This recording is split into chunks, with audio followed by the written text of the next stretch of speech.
pernah ditanya oleh Nabi SAW. Kata Rasulullah pada Umar, "Ya Umar, ada satu anak muda di Yaman, wahai Umar, yang kalau dia angkat tangannya, Allah tidak akan pernah tolak semua permintaannya. Kalau dia mengenagahkan tangannya ke atas langit, wahai Umar, pasti Allah jawab doanya. Cari anak muda itu, wahai Umar, mintalah kepada Allah, mintalah pada anak muda itu agar dia meminta pada Allah, agar Allah mengampuni semua dosamu." Umar penasaran. Maka kemudian diberitahu namanya Uwais Al-Qarni, seorang dari desa Qarn di Yaman, makanya dijuluki Al-Qarni. Uwais Al-Qarni yang sebenarnya dia adalah sahabat Nabi SAW. Andai dia jadi ketemu Nabi, sayangnya karena baktinya kepada ibunya, dia lebih prioritaskan. Kejadian ini banyak yang tidak tahu. Seketika kemudian Uwais Al-Qarni sedang mempersiapkan cita-cita ibunya yang sudah tidak kuat berjalan jauh, yang sakit. Lalu kemudian Uwais melatih dirinya naik bukit, turun bukit, naik bukit, turun bukit. Perjalanan pesawat saja Bapak Ibu sekalian, dari Yaman ke Tanah Suci Mekah, itu perjalanan pesawat bisa 1 jam, saudaraku. Ini ditempuh dengan berjalan kaki. Dan bukan hanya jalan kaki, sambil menggendong ibu. Kisah fenomenal yang diabadikan sejarah, yang membuat Rasulullah SAW sampai mengatakan pada Umar, anak muda itu di Yaman namanya Uwais. Siapa Uwais? Nggak ada yang kenal. Nabi tahu pun dari wahyu yang Allah turunkan kepadanya. Seketika Uwais meminta izin pada ibunya, lalu Uwais mengatakan, "Wahai ibu, bolehkah saya meninggalkanmu sebentar saja untuk kepentingan yang sangat penting? Apa yang ingin kau lakukan, wahai anakku, meninggalkan ibumu seorang diri?" "Wahai ibu, izinkan saya bertemu Rasulullah, meminta kepada Rasulullah agar Rasulullah mendoakan ibu saya, agar kemudian ibu saya yang sakit bisa sembuh." Dengan meneteskan air mata, sang ibu mengatakan, "Pergilah nak. Tapi seketika engkau telah bertemu Rasulullah SAW, sampaikan salam cinta dari ibumu." Berangkat dari Yaman ke Madinah, perjalanan berhari-hari. Sampai di Madinah dengan wajah yang sudah kusut, dengan pakaian yang sudah berdebu, mengetuk pintu Nabi. Dia bertanya kepada orang, "Mana rumah Nabi? Mana rumah?" Sampai di depan pintu, mengetuk pintu Nabi SAW. Lalu kemudian mengatakan, dari belakang pintu seorang istri Nabi SAW mengatakan, "Siapa di luar?" Lalu kemudian Uwais mengatakan, "Uwais, dari mana Anda?" "Dari Yaman." Lalu dikatakan, "Apa yang Anda inginkan?" "Saya ingin bertemu Rasulullah SAW." Kata istri Nabi, "Baru saja Rasulullah SAW pergi berperang bersama sahabatnya." Uwais menangis. Tidak ada jawaban. Setelah itu Uwais merenung. Kalau dia menyusul Nabi, dia tahu perjalanan perang tidak pernah kurang dari 3 hari. Belum peperangannya. Dan dia meninggalkan seorang ibu yang sedang sakit, yang pesan ibunya, "Andai kamu sudah ketemu Rasulullah, nak, pulanglah." Saudaraku yang dimuliakan Allah, Uwais lalu kemudian memilih untuk pulang. Itulah kata para sahabat, kata para ulama, kata semua muhaddisin, para ahlu hadis. Karena dia tidak sempat ketemu Nabi, maka Uwais Al-Qarni tidak bisa digelari sahabat. Makanya dia digelari tabi'in. Dia masuk kepada fase kedua. Kenapa? Karena definisi sahabat adalah semua yang bertemu Nabi, beriman kepada Nabi, meninggal atas keimanan itu. Itulah sahabat. Abu Bakar sahabat, dia bertemu Nabi. Umar bin Khattab sahabat, dia ketemu Nabi, dia bertemu dengan Nabi.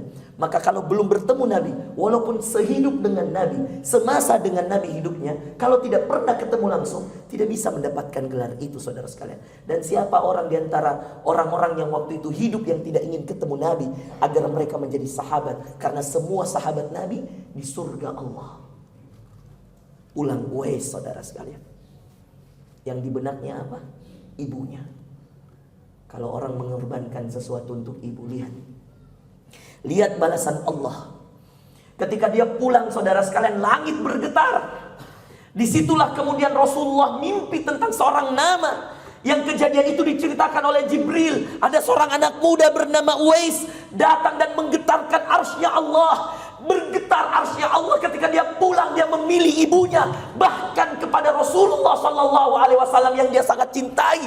Yang dia tahu betapa dia mencintai nabinya sallallahu alaihi wasallam, betapa ibunya cinta kepada nabinya. Andai dia mengejar waktu itu, dia bisa saja mendapatkan gelar sahabat.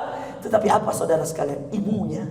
Dia pulang saudara sekalian. Jibril membawa pesan dari langit, memberikan pesan itu kepada Rasulullah. Ya Rasulullah, wahai Nabi Allah, diceritakanlah perjalanan Uwais, diceritakanlah baktinya Uwais, bahkan diceritakan semua pengorbanannya untuk ibunya, yang mana dia baru persiapan untuk berangkat haji, menggendong sang ibu, naik satu bukit dengan satu kambing, latihan berminggu-minggu. Dia katakan, ibuku lebih berat dari ini, ibuku gemuk. Dia angkat 2 kambing, naik lagi, turun lagi, naik lagi, turun lagi. Dia katakan, tidak, ibu saya masih lebih gemuk.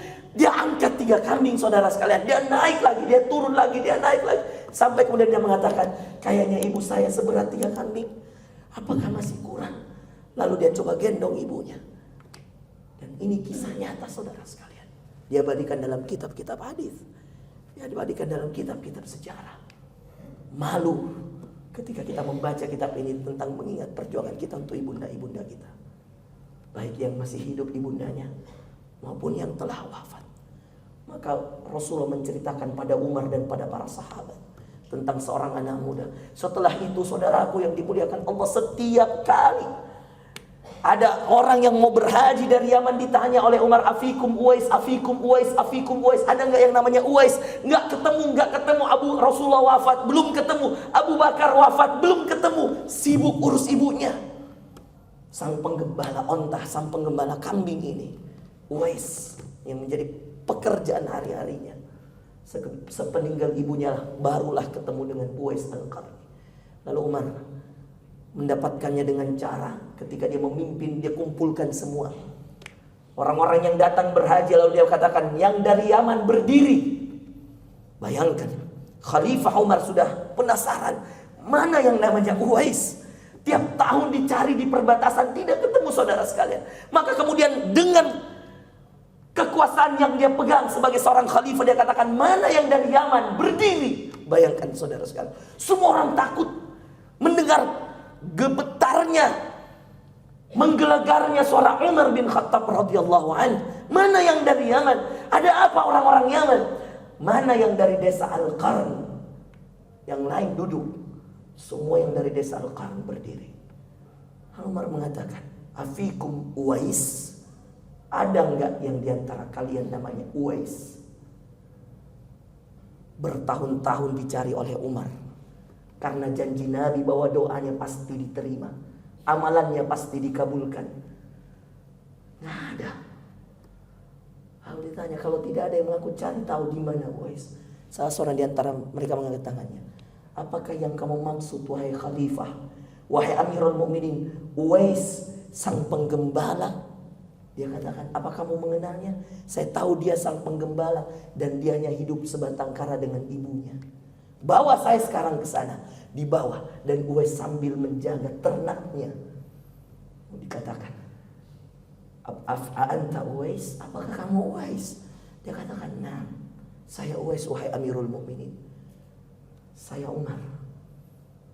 Kata Umar, berdoalah kepada Allah, mintakan ampun untuk khalifahmu ini yang penuh dengan dosa. Kata Uwais, apakah layak seorang rakyat seperti saya, pengembala kambing seperti saya, wahai Amirul Mukminin, mengangkat tangan lalu berdoa pada Allah untuk seorang khalifah, pemimpin kaum muslimin? Dia katakan, demi Allah, saya mendengar Rasulullah SAW, ada seorang anak muda di negeri Yaman yang kalau dia mengangkat tangannya wahai Umar, maka Allah akan menjawab semua doanya dan menerima semua amalannya. Maka dia angkat tangannya Uwais. Lalu dimintakan ampunan untuk Umar bin Khattab radhiyallahu anhu. Tidaklah Umar menangis setelah kejadian perpisahan wafatnya Rasulullah dan wafatnya Abu Bakar, kecuali itu menjadi kejadian paling menyedihkan untuk Umar bin Khattab radhiyallahu anhu.